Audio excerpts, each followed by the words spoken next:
Guys, good morning. Welcome back to another vlog. It's Serena. So I'm going to take you guys with me today. I am going with my good friend Elizabeth to the Oakland Flower Market. So I wanted to show you guys this.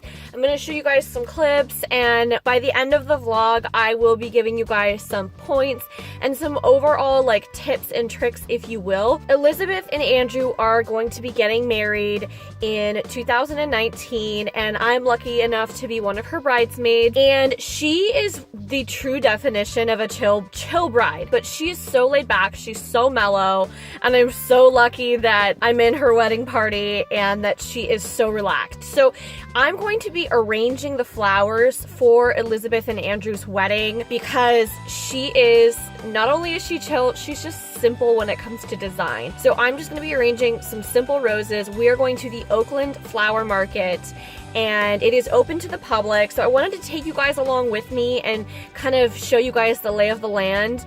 And like I said, give you guys some tips towards the end of the vlog. I'll be doing like a little bit of a synopsis with you guys of little hacks, tips, tricks, and just kind of like the idea that you don't have to pay an arm and a leg for your wedding flowers. Myself and Marcus, we did go with the florist.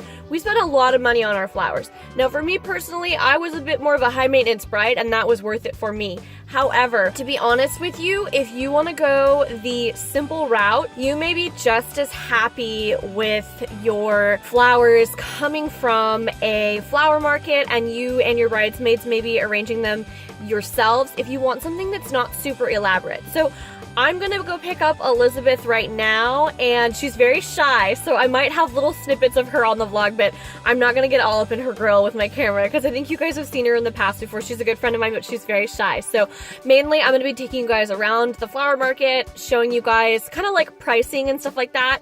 And again, I'm gonna say for like the millionth time, I'm gonna go over at the end of the vlog here with a synopsis and letting you guys know I'm actually also buying some flowers myself. I'm having a party on the weekend, and I'm going to be purchasing some flowers from the Oakland Flower Market, and maybe I'll show you guys how I arrange them. So stay tuned. I'm going to go pick up Elizabeth, but I will definitely fill you guys in and let you know what we get.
Alright guys, hey, so I just got back from the Oakland Flower Market and I wanted to give you guys a quick recap.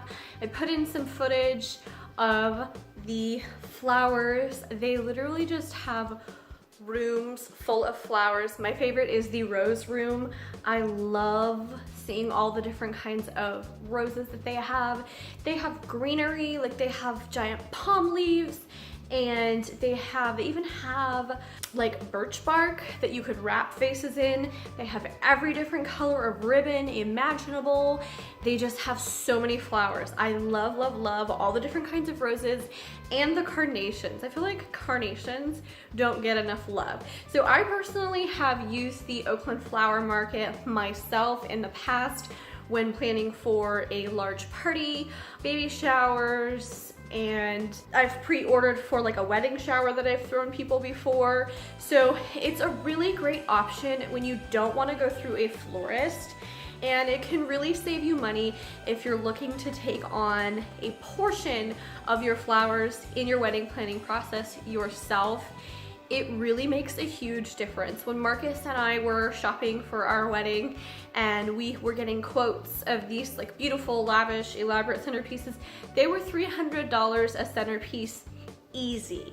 Now, if you're wanting to go with something non-elaborate, something clean, something simple, something minimal, you can really save yourself a ton of money by going to a flower market, doing your research, considering the date of your wedding, considering the time of year, what flowers are in season, and all of those factors. For example, this right here is a vase of roses. I believe this is like a dollar store vase, first of all, so that's $1. These roses are not from the Oakland Flower Market. These are ones that I had already prearranged in my house. These are, I believe these were a dozen roses from Trader Joe's, but those ran me like $6.99. So factor in a $200 crazy elaborate centerpiece or something like this that's going to look just as beautiful, and it's gonna be simple and elegant. So I do have some tips on how to ensure that you're getting the most out of your experience if you are going to a flower market, to do a bit of research to consider if you do want to take on a portion of your wedding floral arrangements. For example, my friends are having me put together their centerpieces. They're gonna go to the flower market, buy up the roses for their centerpieces. They're just gonna have me arrange them. It's free for me to arrange them. I am not a florist, but I can manage to put together a simple, easy, clean cut grouping of vases just like this one here, and it's gonna look gorgeous on their tables. You could save yourself money by having a florist do your bridesmaid bouquets and your aisle work, and then doing your table centerpieces for yourself. The table centerpieces are what cost the most. It's crazy.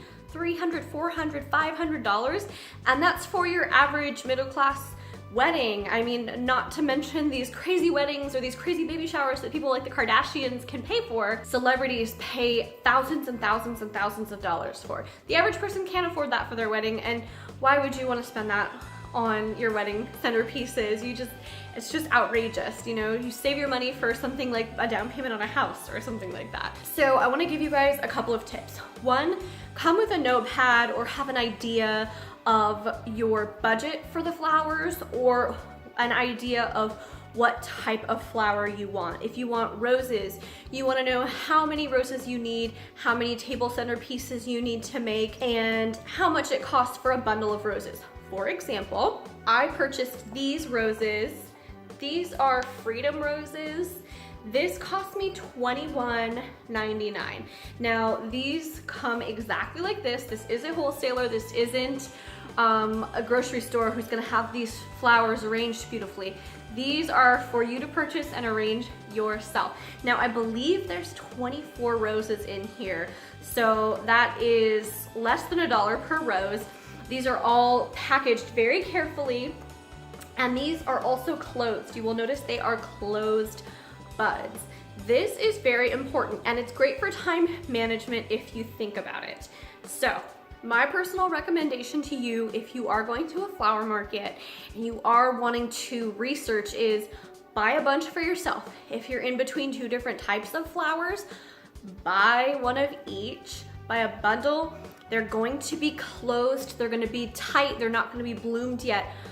Put them in some water with some flower food. How long does it take for them to bloom, and how long does it take for them to die? How long do they last? How long do you have from the purchase time to the arrangement time? Obviously, those roses that I just showed you here are closed, they're closed tightly. When those things open up, they're going to be much larger. The larger the bloom, the less that you're going to need in your arrangement, and the more money it's going to save you. So I definitely recommend buying a test bouquet, if you will, figuring out how many tables that you're going to need, which is how many vases you're going to need, which is how many centerpieces you're going to need. So I would say get an idea in your head going into the flower market of exactly what you're going to need roughly, and then being able to go in with informed eyes and knowing exactly what you want rather than just getting overwhelmed by the beauty, because I promise you, you will get overwhelmed by the beauty. Next, you want to make sure you bring a jacket. Bring a jacket. When you go to these wholesaler flower houses, warehouses, these flowers need to be kept fresh. Therefore, they are kept in gigantic coolers and freezers. So you're gonna go, and right now it's summertime and it's like 90 something degrees where I am at currently, but in that flower warehouse, it's about 60 degrees. So do not forget to bring your jacket, otherwise you will freeze your butt off. I cannot stress this enough. Next, something that a lot of people don't think about ahead of time is bring a bucket. What I mean by that is a bucket. So this is just a bucket from Lowe's that I went ahead and I knew that I was going to be purchasing flowers ahead of time since I'm having a party on Saturday. I think I already told you guys that in the beginning of the vlog, but I'm having a party and I knew that it's about a 20 or 30 mile drive from the flower market for me, so I knew that I wanted to keep my flowers in water for as long as possible because that's going to keep them the healthiest and the freshest. So I went ahead, I already had this bucket lying at home and I filled it with a little bit of water, probably like that much water, and a heavy rock to make sure that it doesn't tip over. And this bucket fit into my car in the back seat, right in between the back seat and my driver's seat, and it didn't go anywhere the entire trip. And then when we did make our purchases, I was able to easily just plop all of those flowers into the bucket. I already put some floral food in there just to keep things extra fresh and good, and that is going to save the life of your flowers. If you have a long drive home, you don't want to leave those flower stems out of water because they're going to dry out and it's going to shock the flowers. And the other thing I would recommend doing is making yourself a test arrangement. So I'm going to check back in with you guys in a couple of days once these roses open up nice and big, and I'm just gonna show you guys how easy it really is to arrange the roses basically like this, but with the red roses. So me as the florist for the centerpieces, what I'm looking for is how long it takes these flowers to bloom at their maximum bloom potential. So I would, as the florist, and if you are the bride or somebody helping the bride out, if she is DIYing the centerpieces, make sure you mark down the exact type of flowers. For example, my friends are not going to get married until 2019. The bride and I just wanted to take a girls trip to the flower market to kind of eyeball and piece together what it's going to take for the arrangements to be put together, and then we can pre-order them in advance a month or so before the wedding. So what I'm looking for is how long it takes them to bloom, how long their maximum bloom potential takes, how many I'm going to need for my vases, and how long they last. That way you can time it perfectly. There's no stress. You can pre-arrange the centerpieces ahead of time and just bring them to the venue, and they're fresh and beautiful, and no one will ever know that you did them yourselves. Well, that's it. I'm gonna end it here, and I'll check with you guys in a couple of days. Hey guys, so it's about 4 days later since I last showed you guys the flowers or the roses, and I wanted to show you guys how they would open up, and I'll show you guys how I arrange them. So let me pan in really quick on the roses so you guys can see how much they've opened up in the 4 days that I've had them. So I still have them in the bucket, but you can see how much they've opened up. They've opened up considerably, and I don't know if I mentioned it, but I ended up getting about 25 roses once I opened them up and counted. And that basically equivalates to, I think I paid around $21.99 for them, so that equivalates to about 87 cents per rose, just so you guys have that as a reference. So what I'm gonna do, sorry, there's a loud movie playing around in the background. So what I'm gonna do is I'm just gonna fill each of these up with a little bit of flower food, and I'm just gonna work with the 3 of these for now. I'm just gonna use some like little floral trimming scissors, and you're gonna wanna cut the stems at an angle. I'll show you. Sorry for the bad lighting. But anyways, what you're gonna do is you're gonna cut the stem at an angle just like that, and then you're just gonna plop it into your vase. I like for my, let me get this out of the way. I like for my flowers to just kind of go right over the tip there, and then when I'm arranging it, the next flower I'll do is gonna be opposite. So I just work, I'll do one here and then another here, one here, until it fills in a nice little round circle. This is probably a better angle for you to actually see it. So I'm gonna just work in sections just like that. So this is what we're working with now. So you guys can kind of just see what I'm talking about as far as just building in sections.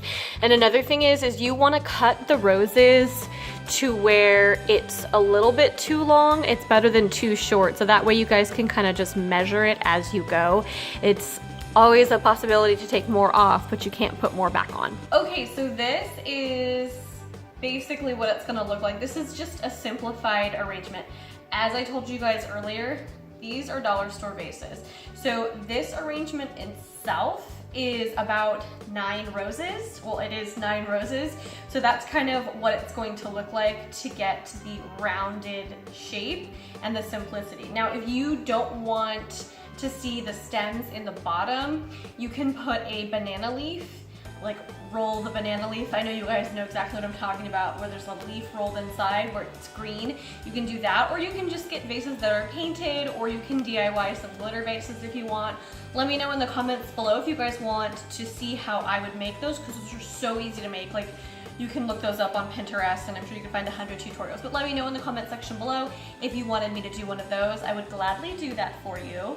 So basically, I'm probably gonna get about 3 of these out of the 25 roses, depending upon how much the blooms have opened. As you can see, these are quite a bit larger than when I originally purchased them. They were tiny, tiny and closed up. So you wanna let them open up before you start arranging them.